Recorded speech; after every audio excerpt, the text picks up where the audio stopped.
이번 주일에는 행복한 전도를 위한 물질관이라는 제목으로 말씀을 주셨습니다. 할렐루야. 옆에 계신 성도들과 축복의 인사를 나누겠습니다. 참 행복해 보이십니다. 참 행복해 보이십니다. 우리의 행복을 이웃과 나누는 행복한 전도의 축복을 누립시다. 우리의 행복을 이웃과 나누는 행복한 전도의 축복을 누립시다. 옆 사람 얼굴 보시고 하기 바랍니다.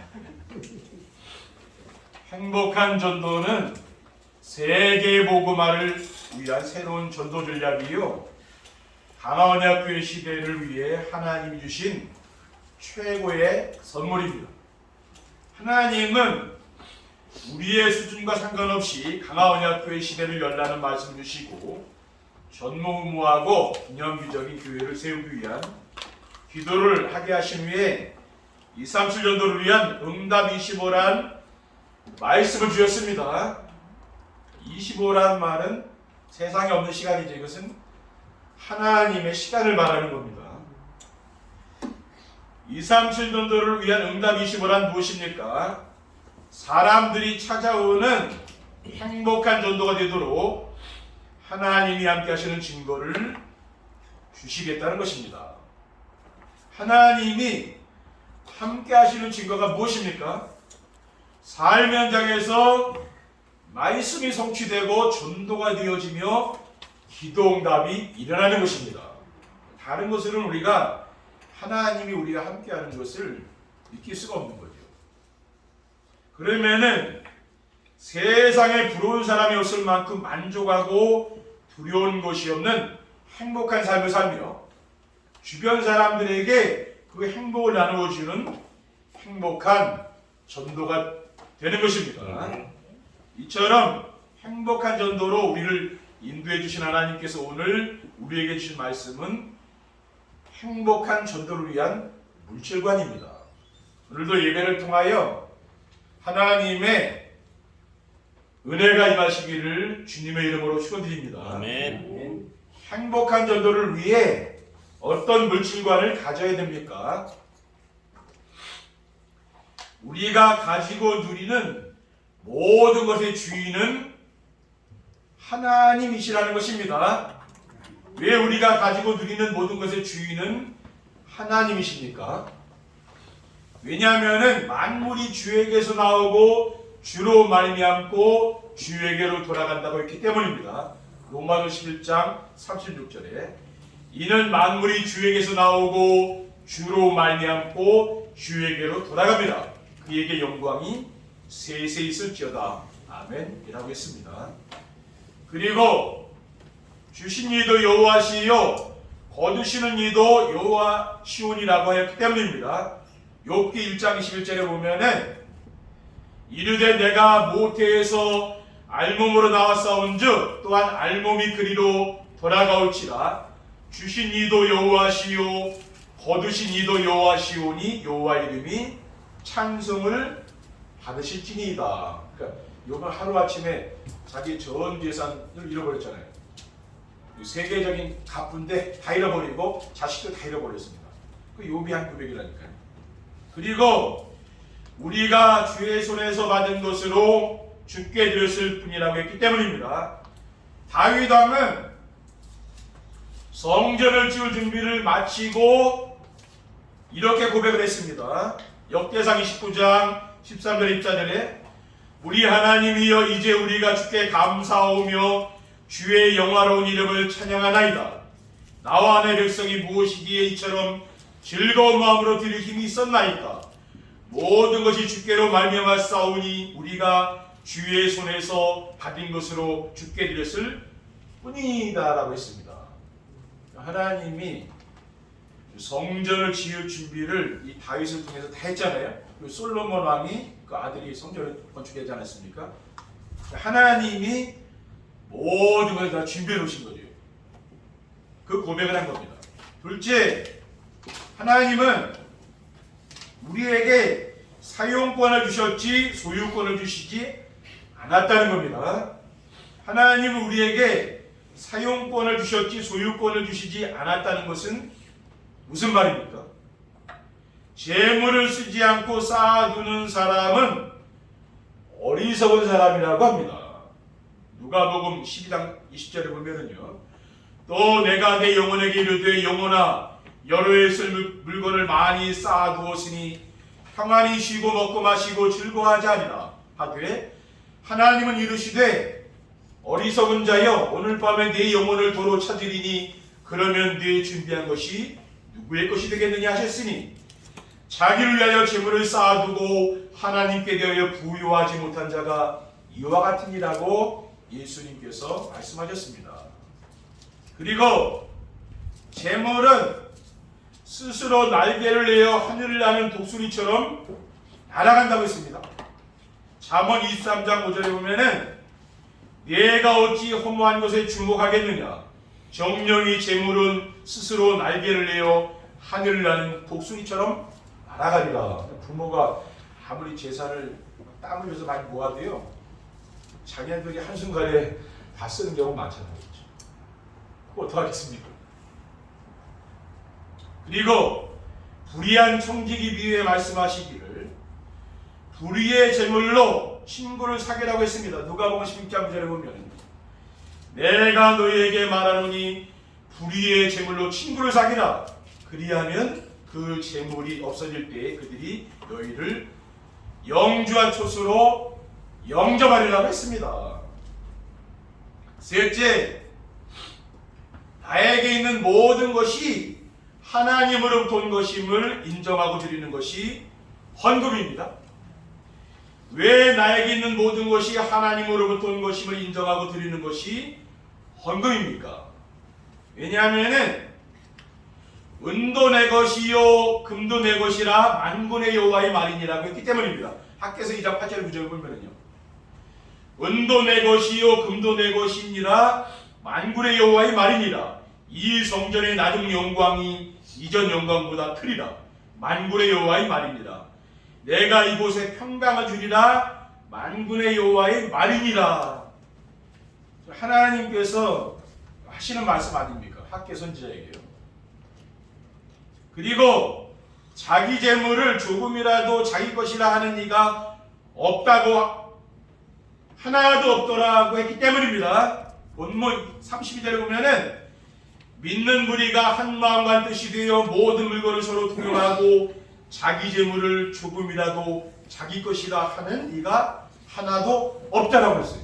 초대교회 이런 공동체는 그랬습니다. 교회는 오늘날 교회는 이렇지가 않지만은 자기의 그 소유를 자기 것이라고 하는 사람이 없다고 했잖아요.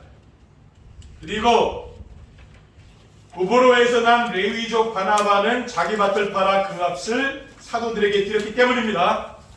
오늘 본문 36절에 37절에 보면은 구브로에서 난 레위족 사람이 있으니 이름은 요셉이라. 사도 류리 일컬어 바나바라 번역하면 우일의 아들이라 하니 그가 밭이 있음에 팔아 그 값을 가지고 사도들의 말 앞에 두니라고 했습니다. 이 바나바는 자기의 밭, 자기 재산을 팔아가지고 하나님께 드린 거 아닙니까? 그렇죠? 왜 그렇습니까? 모든 것이 하나님이 주신 것이기 때문에 하나님께 드려도 아깝지 않은 거죠. 그렇죠? 우리가 믿음이 없으면은요, 단돈 1,000원도 하나님께 드리고 아까운 겁니다. 근데 내가 믿음이 있으면은 다 드려도 하나도 아깝지 않아요. 후회하지도 드리고도 후회도 안 해요. 하나님이 주신 거, 은혜로 주신 거 은혜로 드렸다고 생각하기 때문에. 근데 믿음이 없으면 그 절대로 안 되는 거예요. 그러니까 우리가 헌금 생활이라는 것은 믿음이 있어야 됩니다. 그렇죠? 헌금 얘기를 잘 안 하는데 오늘 이 말씀이 지금 헌금에 대해 나오기 때문에 지금 말씀드리는 겁니다. 행복한 전도를 위한 올바른 물질관을 가지려면 어떻게 하면 됩니까? 올바른 물질관을 가지려면은요, 감람산의 언약으로 각인뿌리 체질을 바꿔야 됩니다. 감람산의 언약으로 각인뿌리 체질을 바꾸려면 어떻게 해야 됩니까? 삶의 중심이 자기 중심에서 그리스도 중심으로 바뀌어야 되는 거예요. 아담과 하와가 사탄의 유혹을 받아 하나님이 금하신 선악과를 따먹고 창조주 하나님을 떠나서 자기 마음대로 살게 된 거죠. 뱀이 하와에게 창세기 3장 5절에 너희가 그것을 먹는 날에는 너희 눈이 밝아져 하나님과 같이 되어 선악을 알 줄 하나님이 아심이니라라고 했어요. 하나님이 말씀을 거역하지 않았습니까? 이게 바로 원죄잖아요. 하나님을 떠난 사람은 자기 마음대로 사는 거예요. 저도 20대 초반까지는 제 마음대로 살았습니다. 그때보다는 제가 예수 그리스도를 믿고 제가 신앙생활을 하면서 하나님을 섬긴 것이 더 행복한 것 같아요. 그 이전대로 돌아가려면 저는 돌아가고 싶지 않습니다. 왜냐? 그 인생은 너무 힘든 인생이잖아요. 하나님 없이 사는 게요. 그런데 사도행전 1장 1절 2절에 데어빌러여 내가 먼저 쓴 글에는 무릇 예수께서 행하시며 가르치기를 시작하신부터 그가 택하신 사도들에게 성령으로 명하시고 승천하신 날까지 이를 기록하였노라라고 했습니다. 이 말씀 뭡니까? 누가복음을 말하는 거예요. 그러니까 의사 누가가 데오빌로 각하에게 쓴 편지가 바로 누가복음 아닙니까? 그 누가복음의 내용이 뭡니까? 예수님께서 그리스도라는 것을 증언한 거죠, 그렇죠? 그러니까 그리스도께서 인생의 모든 문제를 해결하신 분이기 때문에 그리스도가 우리의 삶의 중심이 되어야 되는 거죠. 그리고 삶의 뿌리가 물질 중심에서 하나님 나라로 바꿔야 됩니다. 창세기 6장 1절 2절에 사람이 땅 위에 번성하기 시작할 때 그들에게서 딸들이 나니 하나님의 아들들이 사람의 딸들의 아름다움을 보고 자기들이 좋아하는 모든 여자를 아내로 삼는지라라고 했습니다. 이 말씀의 배경에는 뭐가 깔려 있습니까? 물질이 깔려 있습니다. 돈이 있으니까 되는 거 아니겠죠.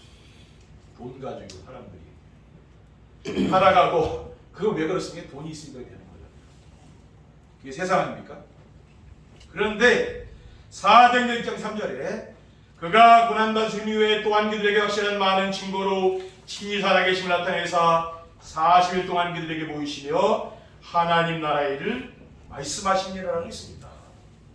그러니까 그리스도께서 오셔서 회복해 놓으신 나라가 바로 하나님 나라잖아요. 그러니까 우리는 내 삶의 중심이 하나님 나라를 누리는 삶이 되어야 되는 거예요.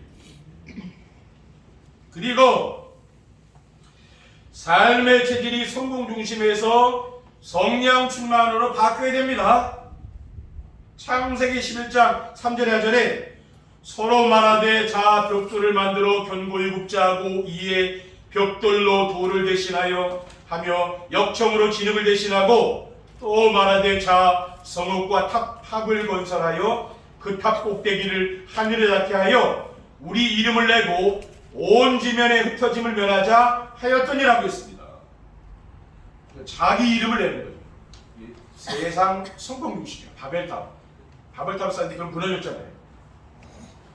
그런데 사도행전 1장 8절에 오직 성령이 너에게 마시면 너희가 권능받고 예루살렘과 온 유대와 사마리 땅까지 이르러 내 증인되리라고 했습니다. 아멘. 우리가 이런 성령 충만의 삶으로 바꿔야 되는 거예요. 성공 중심에서 한번 바꿔나가야 됩니다.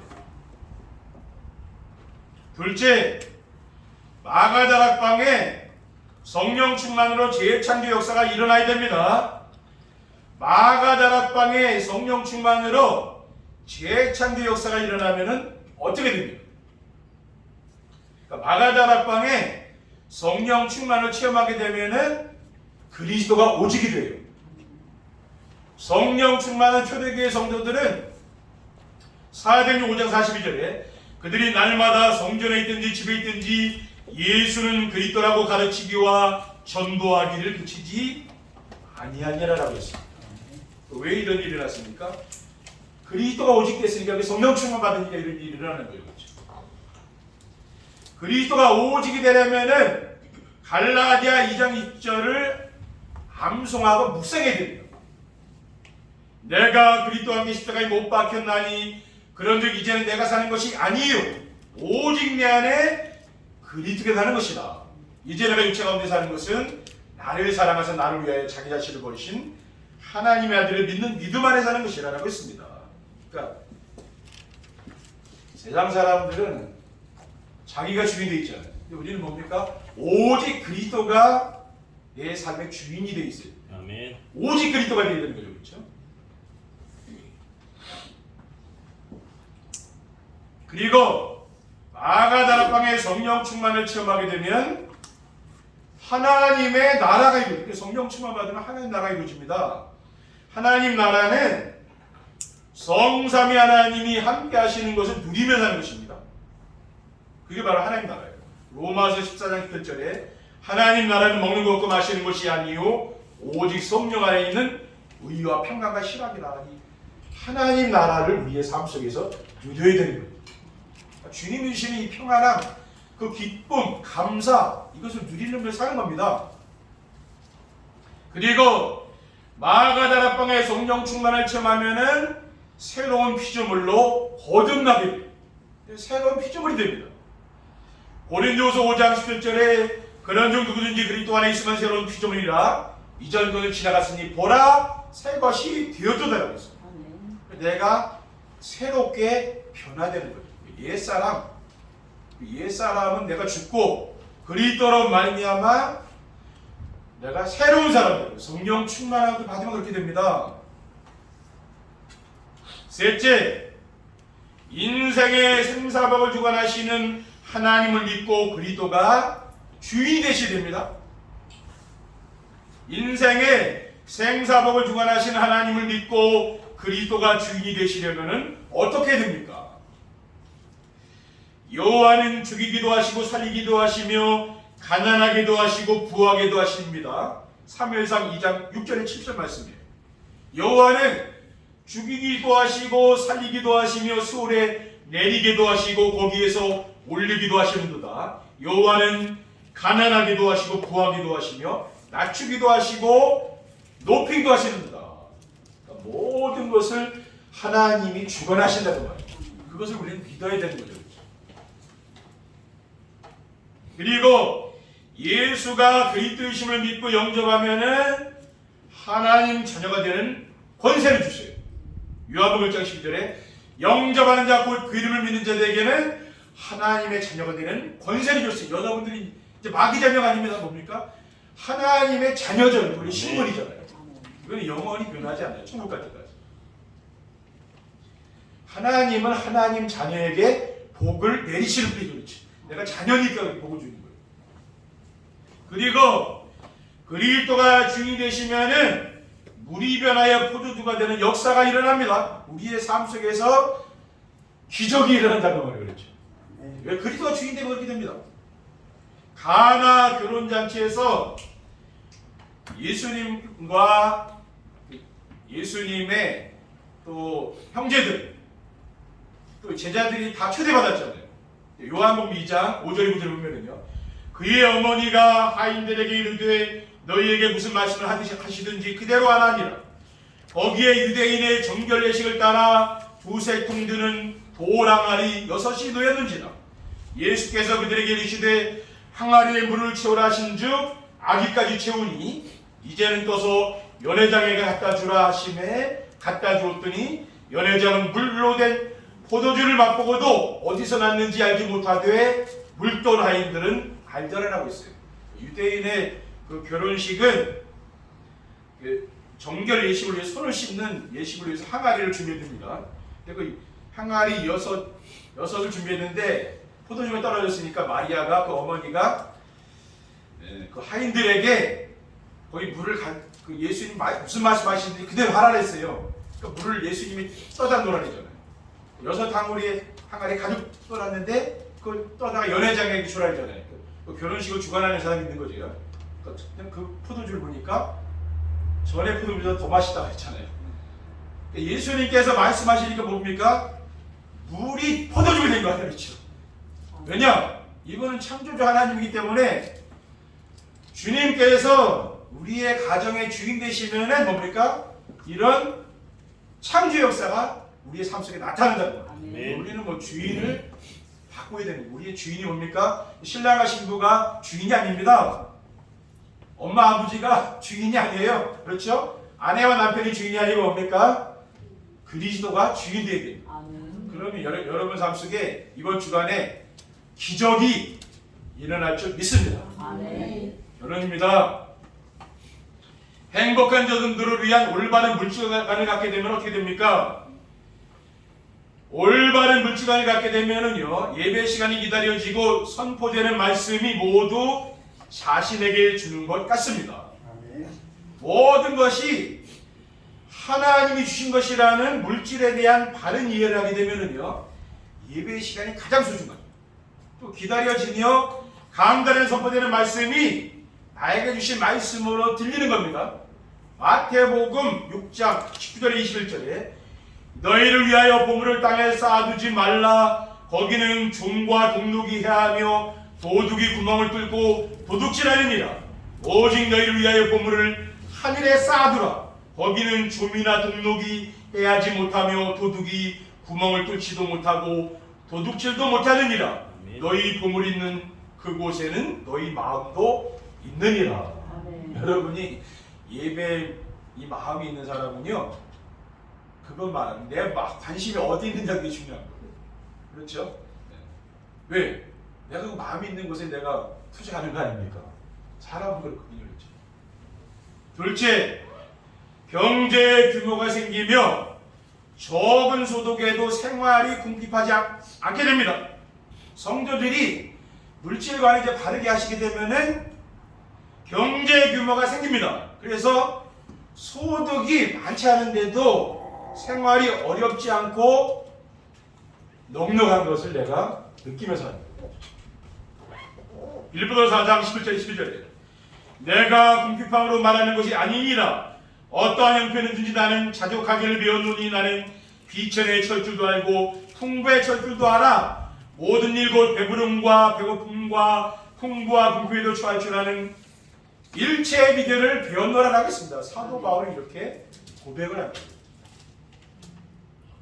하나 더 말씀드리면 풍성한 은혜의 생활로 사소한 일에 시험 들지 않게 됩니다.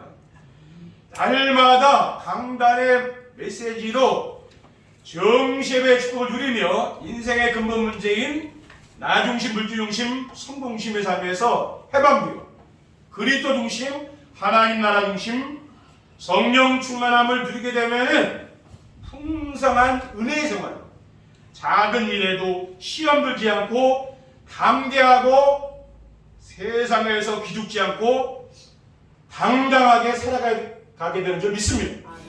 우리가 해야 될 건 뭐냐면 강단의 말씀을 날마다 듣는 정식을 드립니다. 강단 말씀. 왜냐? 이렇게 하면 여러분 변화가 됩니다. 날마다 강단 말씀 듣잖아요. 그 사람이 영적인 썸이 됩니다. 우리 렘넌트들이 지금부터 이렇게 하면은요, 앞으로 하나님이 시대의 썸무술을 쓴다는 거예요. 그렇죠? 네. 그러니까 이 습관 하나가요, 인생을 바꿔놔요. 그러니까 어릴 때부터 해야 돼요. 그렇죠? 나이 들어도 늦은 게 아닙니다. 그렇죠? 네. 아직 사실 나이 많잖아요. 100세 시대니까. 우리 렘넌트들은 뭡니까? 앞으로 큰일 해야 되잖아요. 지금부터 하셔야 돼요. 그럼 여러분 인생이 보장된다. 왜냐? 흔들리지 않는 사람. 절대 안 흔들려요. 시험도 안 들어요. 이런 우리는 세상의 서밋들과 당당히 어깨를 나누는 그 서밋을 길러내야 돼요. 왜냐? 그 사람들 갈등하고 시험 들거든요. 높은 자리에 올라가면. 근데 이런 아이들은 흔들리지 않는다. 그럼 이 사람들이 시대를 움직이는 거예요. 이러한 영적인 서밋의 축복을 누리는 행복한 전도의 축복을 누리시기를 주님의 이름으로 축원드립니다. 하나님 감사합니다. 오늘 주신 언약의 말씀을 우리의 삶 속에 마음에 담을 수 있도록 인도하시고 모든 것이 하나님으로부터 온 것이며 하나님의 소유라는 것을 우리가 인정하고 살아갈 수 있도록 축복해 주시옵소서. 우리 구주 예수 그리스도의 이름으로 기도하옵나이다. 아멘.